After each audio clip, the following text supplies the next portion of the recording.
Hello all, the topic of discussion is packages in Java. I have divided this topic into three parts. The first part is introduction to packages, second is importing packages, and third is access protection. We have already completed introduction to packages. For today's lecture, we'll see importing packages. So in the previous class, we had discussed how to create a package, isn't it? So basically, if this is your program, you're able to see the screen, right? Yes, ma'am. Okay, so if this is your program, I have not put this source file into any package. So demo2.class file will be stored in which package? Default package, ma'am. Default package. Tell me, what is a package? What is a package? It's a container which groups similar classes or interfaces. Yeah, it is a container for grouping classes and classes, interfaces, and sub packages, isn't it? So when I did not put any source file into a package, say for example, this is demo2.java. Okay, so when I compile this, I'll get demo2.class, isn't it? So this class file is put into a default package, and the default package does not have a name. Therefore, I cannot have one more source file class file called demo2, isn't it? Yes, ma'am. Right? So in a single package, we can't have two classes with the same name. Supposing that I wanted to have a class with the same name, then I have to put them in different packages. So if I don't group a source file into a package, then it becomes, it will be in default package. Okay. So how to create a package? The first statement of the source file should be, what is the first statement? Package. Yeah, the keyword keyword package, okay, followed by package name.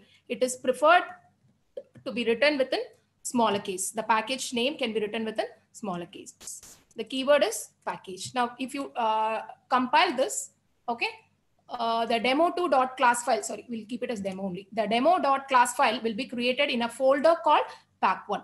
Now tell me, is there any need to create the folder pack1 yourselves, or it will be done automatically by the compiler? Automatically done. We have to change the instruction, ma'am. Yes, come on. Ma'am, we have to change the directory so that. Yeah. See, there is no need for you to create the pack1 folder. It will be automatically created if it is not available. Okay. So how do you compile a program that has package? What is the command to compile the program? Java C. Minus D. Minus D. What will this do? Minus D, what does it do? Change the directory. Changes the location of the class file which is generated. Okay. So I am going to keep it in dot. What do you mean by dot? Current working directory. Current working directory. Dot refers to the current working directory. Okay. So how do I compile the program which is a demo? Demo.java. So generally we'll compile it like Java C demo.java.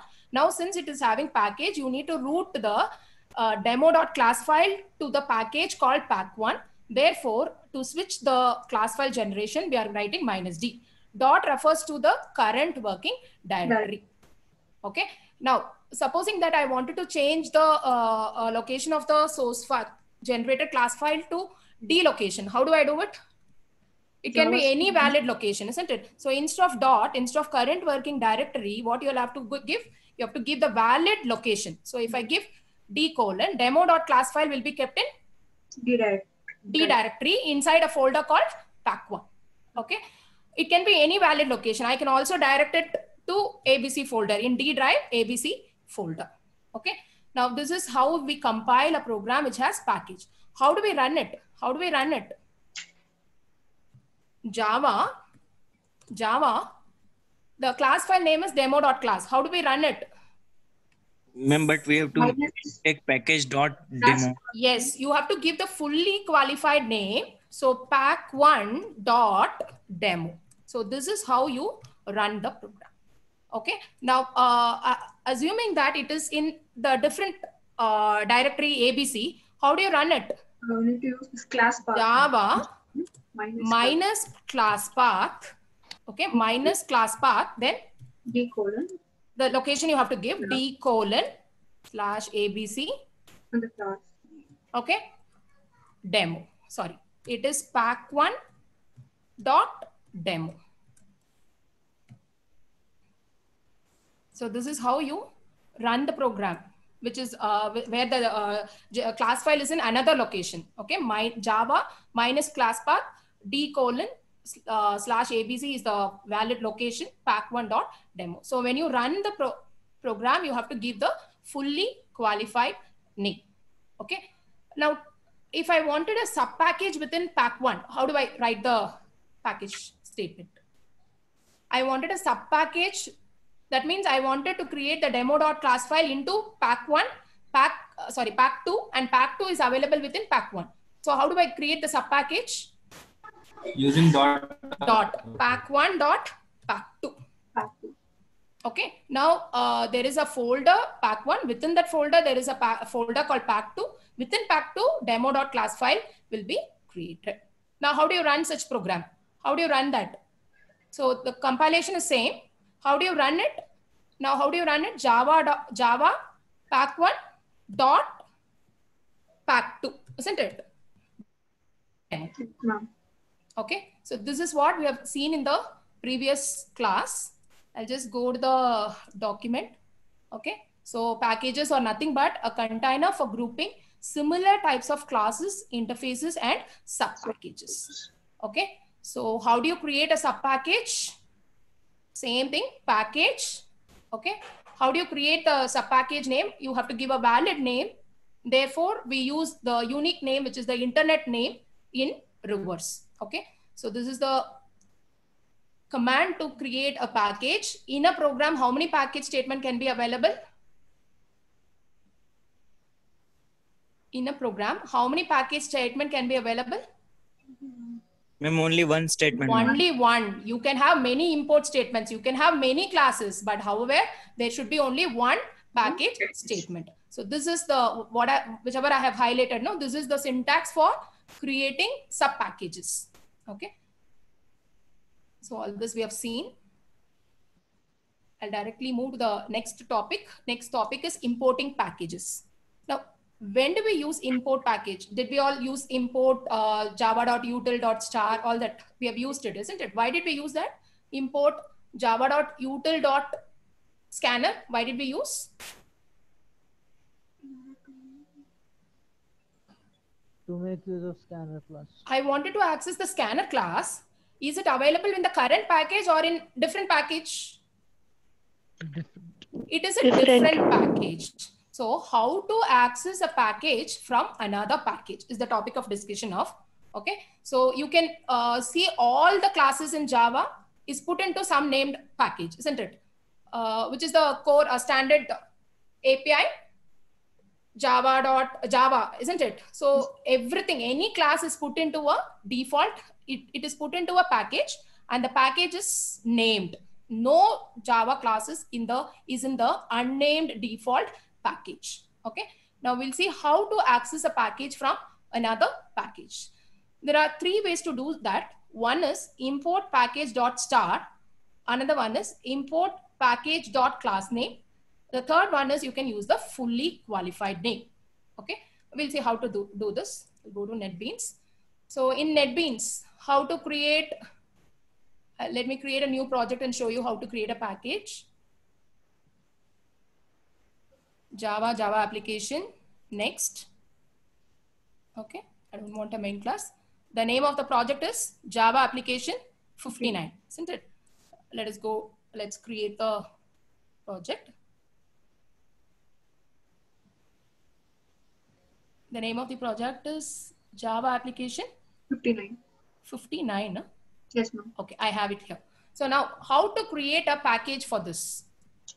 All right. Just go to the project window, find the respective project, right click, you will get something called new. In the new, you have to click Java package.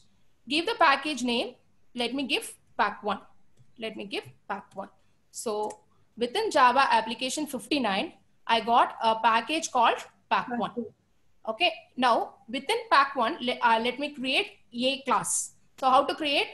Again, new. Just right click on pack1 because you wanted the class within pack1. So right click on pack1, new Java class. Now the name of the class, let us keep a.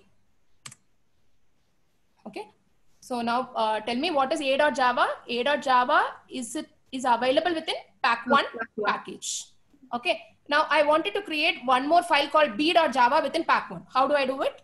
How do I do it? We will create new class. Again, new P1. Yes, just right click on pack1. Okay.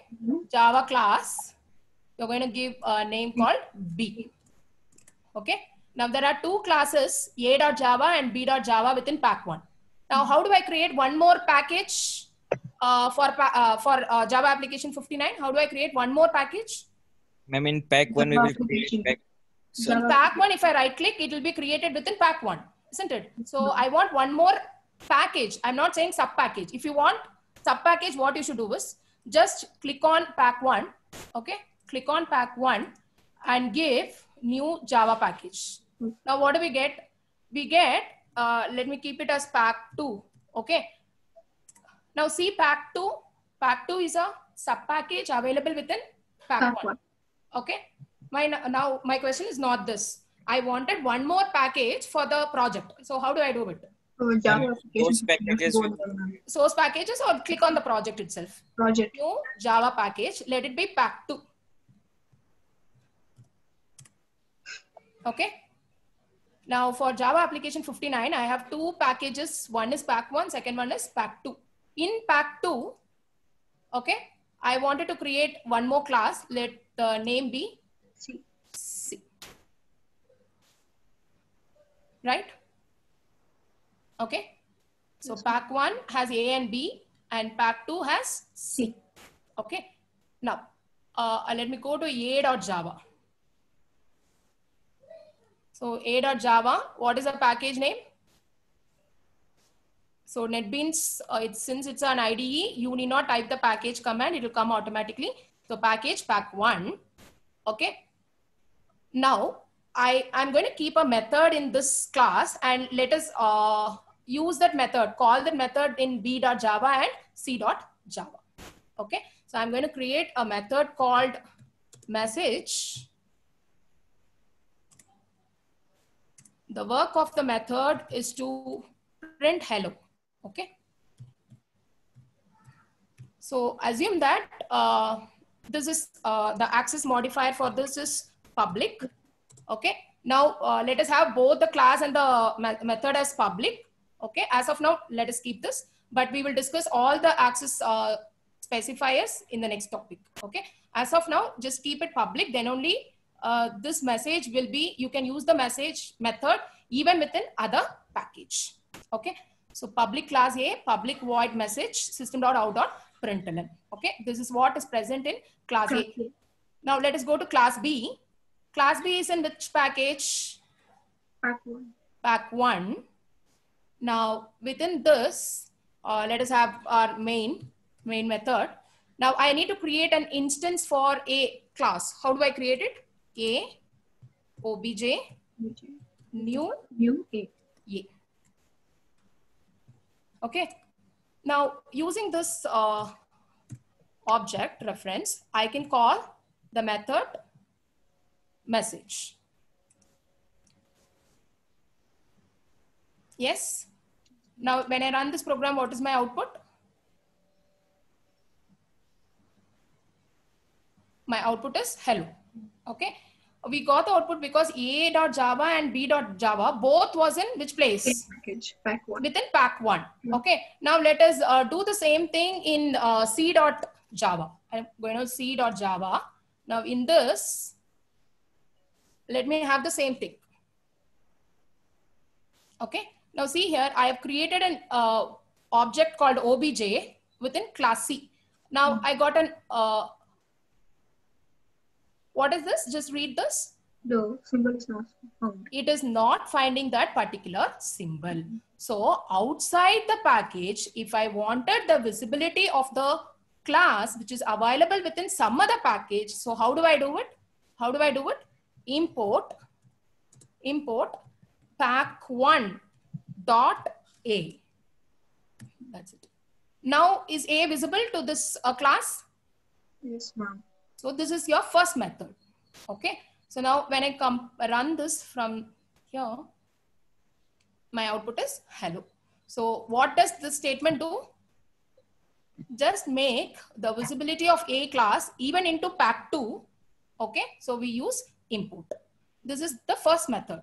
Now the second method is that instead of using the class name, you can directly put star.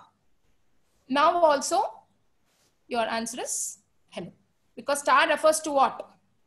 Wildcard. It imports all the Classes within pack1 is imported. Clear? Then the third method is that whenever you are creating an object, you use the fully qualified name.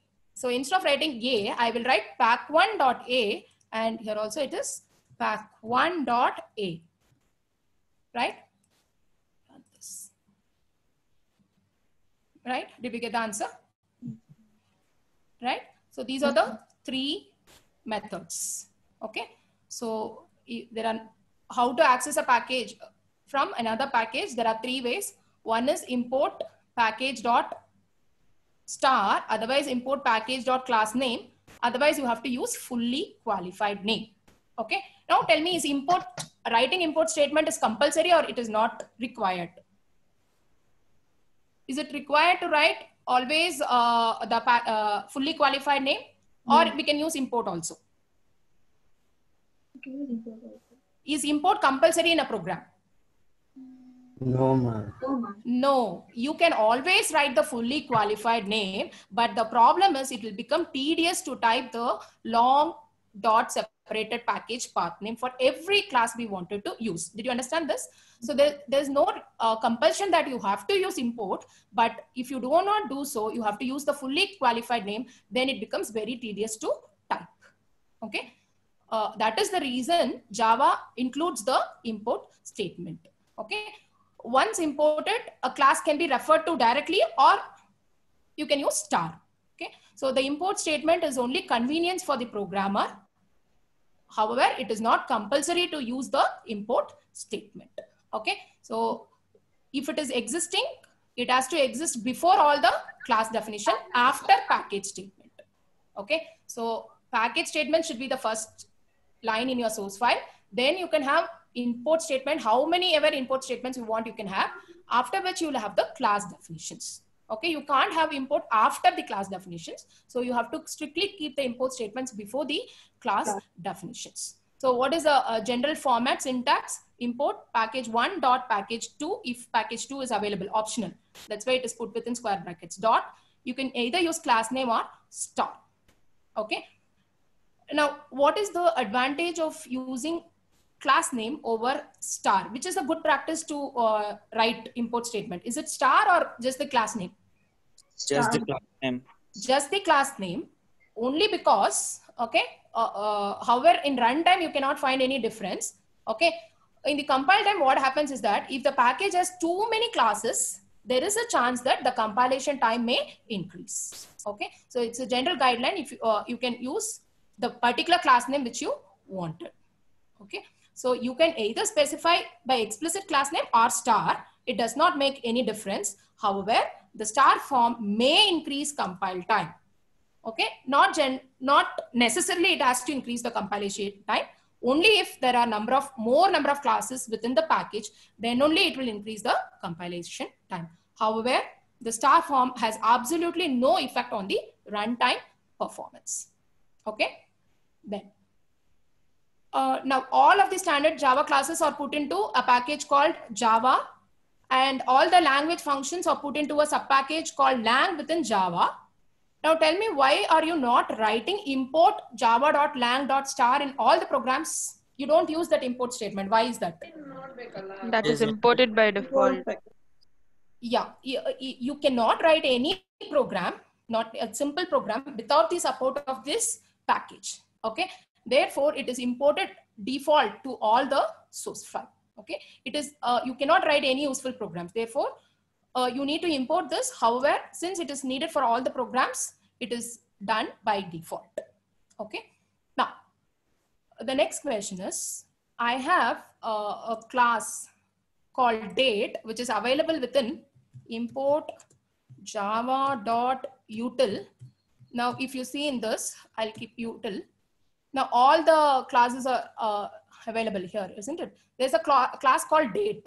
Now, I'll be using this date class. So let me put a star here. Okay. Then import java.sql. Now, in this also, there is a class called date. Okay. Let me put star to represent it. Now, in both the classes, I have a class called date. Okay. Now, when I imported, the compiler did not show me any error. Okay. It is only saying it is not used. Okay. This is not a compile time error. Okay. So now when I use the date class, will it be imported from util or SQL? I want to use the date class. Will it be imported from util subpackage or SQL subpackage?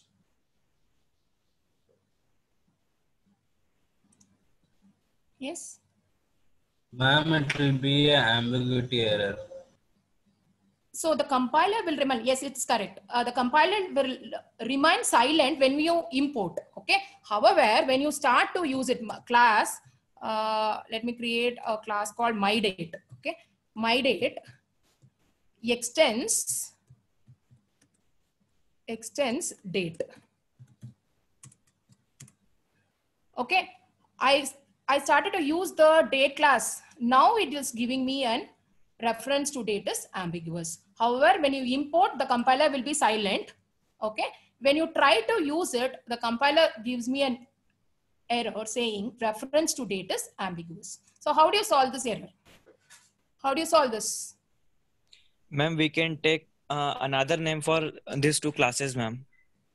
Another name for these two classes? Date class is the class that is available within SQL and util. I wanted to use the date class for my class called myDate. So how do I use it? Since the reference to date is ambiguous, it is available in both the both the packages, give a fully qualified name, java.util. Now, when I give java.util, what does it do? See, I have no compilation error here. So what happens now? This date will be referring to which date? The date that is available within java.util. So whenever there is an ambiguity, you have to use what? Fully qualified name. Clear? Okay. So when you use the star form in two imports, there is a chance that there will be a class with the same name in both the packages. But the compiler remains silent until you try to use it. When you use it, okay, you will get a reference to date is ambiguous. In that case, you have to refer to a fully qualified name. Did you understand? Yes, ma'am. Right? So that is what is here in this document. Yeah. So if a class name exists in two different packages that we import using star form, the compiler will remain silent unless we try to use one of the classes. In that case, we will get a compile time error and we have to explicitly name the class specifying its package. Okay. Example, java.util package has a class named date and java.sql package has a class named date. So in this case, what happens? You will get a compile time error because you're trying to use a date and you're not specifying which date you're using. So you'll have to use a fully qualified name like this. In this case, you are specifying that date is a class used from java.util package. Okay. Yes. Yes, ma'am. When a package is imported, okay, when you try to import a package, only those items within the package declared as public will be available to non-subclasses. Okay. So that is the reason I asked you to name, give the name of the specifier for the method to be public. So if there is no public class A. Now just see, I have just removed this public class A. So in C.java, see, I can't refer to A, isn't it? So A is not public in pack1. So the items, it can be a class, it can be a method, it can be a variable, instance variable, whatever may be, it has to be public. Then only it will be, you can refer to that particular thing outside the package. Is that clear? Then only you can refer to that outside the package. Did you observe? Yes, ma'am. Right? So all, whether it is class or whether it is an instance variable or whether it is a method, it should be public. Then only it is accessible outside the package. Okay. However, we'll discuss all the access specifiers after completing this topic. Okay. As of now, since we wanted a class outside the package, let us declare it as public. Class is also public and the message is also, the method is also public. Okay. Yes, when a package is imported, only those items within the package declared as public will be available to non-subclasses in the importing code. Okay, so this is importing. Okay, so same thing, whatever we have discussed in the program, no, same thing is written here in theory. So the first method is you can use package name dot star. Then if we use package name dot star, all the classes will be accessible, but not the sub packages. Okay, so the import keyword is used to make the classes and interfaces of another package accessible to the current package. Now see a program here, package pack, public class A, public void message, system.out.println hello. The name of this file is a.java. Okay, so it is available within the package called pack. Then there is another file called b.java. It is package my pack. It's a different package. I need to create a reference variable for a class, a object equal to new a. So how do I make a visible to this package? Just by import statement, import pack dot star. All the classes which are available within pack will be imported. Okay, the output of this program is hello. Okay, so this is your first method using star. The second method is using package name dot class name. So if we import using package dot class name, then only the class will be accessed. Okay, so same program, package pack, save it by a.java, class B, save it by b.java. Okay, now we are creating a reference variable for a class. Okay, the import statement for pack is import pack.a. So here you are only referring to the class name which you want. This is the good practice. This is the good practice. Okay, import only with the class name. Okay, the third method is using fully qualified name. So if we use fully qualified name, then only the declared class of this package will be accessible. You no need to import in this case. Okay, so you need not import. Just have this as a.java. Have the same this program as b.java. Now, how do you access the a class from pack? Use the fully qualified name pack.a. Pack.a. That's all. This is how we do importing classes from another package. Yes, did you all understand? If you have doubt, you can ask me. Any doubt? We'll just have a recap of this topic again, and then we'll move to the access protection. Okay, so I've told you the classes to be put into some packages. Now, how do you make a class from a package visible to another package? How to access package from another package? There are three ways to do: import package.star, import package.classname, fully qualified name. There is no necessary compulsion that you have to use import statement. You can also use fully qualified name, but the only problem is it will become very difficult to type. Okay, so in that case, we have to use import statement, either the first method or the second method. The second method is preferable because when you import package.classname, only that particular class will be imported to this new source file. Therefore, you may reduce the compilation time. However, you can also do the same thing with the help of putting star. When you put star, all the classes within this package will be imported. Okay. If there are two classes with the same name in two different packages, then when you're trying to use it, you have to give a fully qualified name. There is no need to import java.lang because it is by default imported. Okay. Supposing that you wanted to use a sub package, import package1.subpackage.star. Okay. When you do import pack1.a, pack1.star, okay, all the classes within pack1 will be visible. However, if there is a subpackage called pack2, will the classes be visible or not? Will the classes be visible or not? Listening? You have a subpackage called pack2 within pack1. Okay. Now, when you write import pack1 dot star, whether pack2 classes are imported or not? No, ma'am. No, they are not imported. Okay. So if we import a package, subpackages will not be imported. Therefore, if we import a package, all the classes and interfaces of that package will be imported, excluding the classes and interfaces of subpackages. Hence, we need to import the subpackage as well. Okay. So now sequence of the program.